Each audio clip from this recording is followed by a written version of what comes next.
Assalamu alaikum. Good morning, everyone.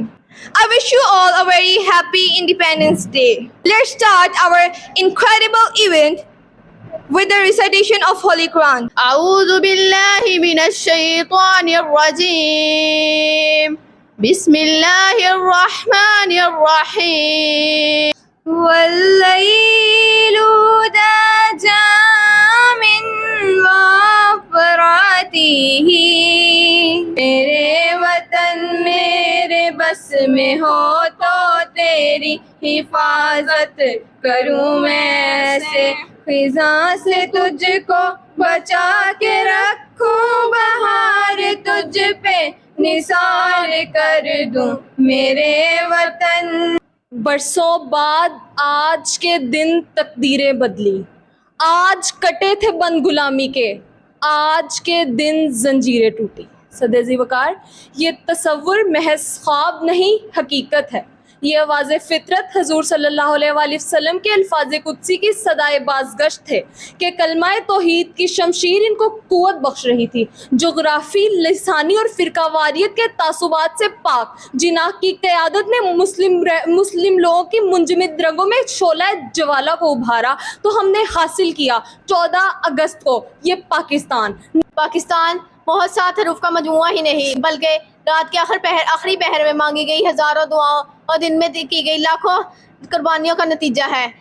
گر ارض و سما کی محفل میں لو لاکھ لمحہ کا شور نہ ہو، یہ رنگ نہ ہو گلزاروں میں، یہ نور نہ ہو سیاہ. ہے حق ہمارا آزادی، یہ لفظ پیارا آزادی، تو کیسے نہ دے گا آزادی، تیرا باپ بھی دے گا آزادی. تاریخ کو ایسے لوگوں کے لیے سالوں انتظار کرنا پڑتا ہے جو ملک کی تقدیر کو بدل کر رکھ دیتے ہیں.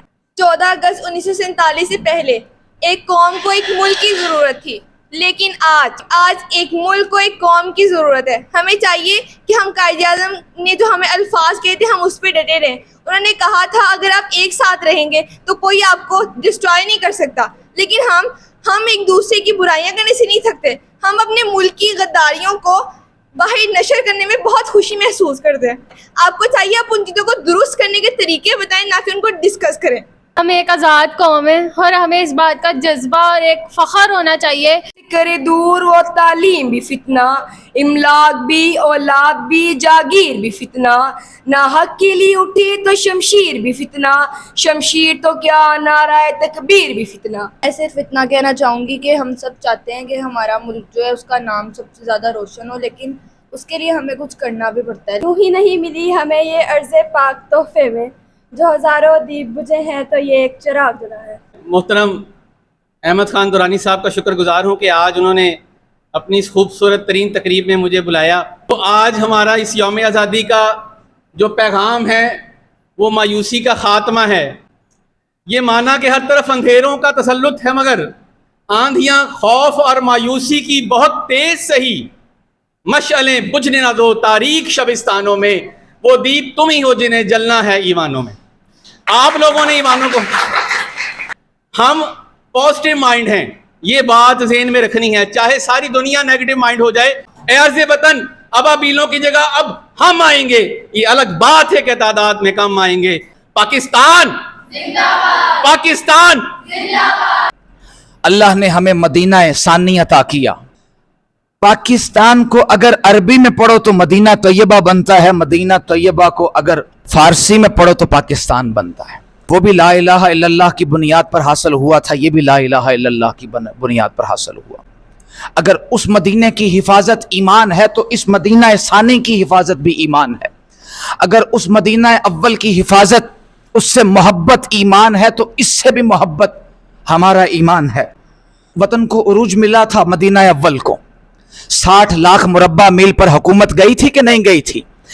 اس مدینہ ثانی کو جو عروج ملنے جا رہا ہے، تاریخ میں اتنا عروج کسی کو بھی نہیں ملا ہوگا. سرکار حضرت ابو انیس محمد برکت علی لدھیانوی قدس العزیز نے فرمایا، جب لوگ پریشان تھے کہ اس وطن کا کیا بنے گا، پاکستان کے قرضے، پاکستان میں جنگیں، پاکستان میں غدار، پاکستان میں کرپشن، پاکستان میں غربت، پاکستان میں جہالت، جب ہر چیز اپنے عروج پہ تھی تو مرد کلندر نے فرمایا بندے بنتے رہیں گے اور مرتے رہیں گے، طریقت کی یہ آواز قوموں کو گرمایا کرے گی.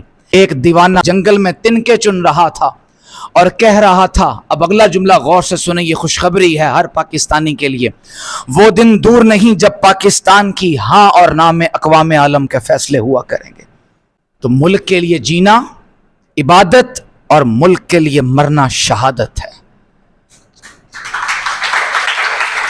میری سرحد پہ پہرا ہے ایمان کا, میرے شہروں پہ سایہ ہے قرآن کا, میرا ایک ایک سپاہی ہے خیبر شکن, چاند میری زمین پھول میرا وطن. Thank you so much.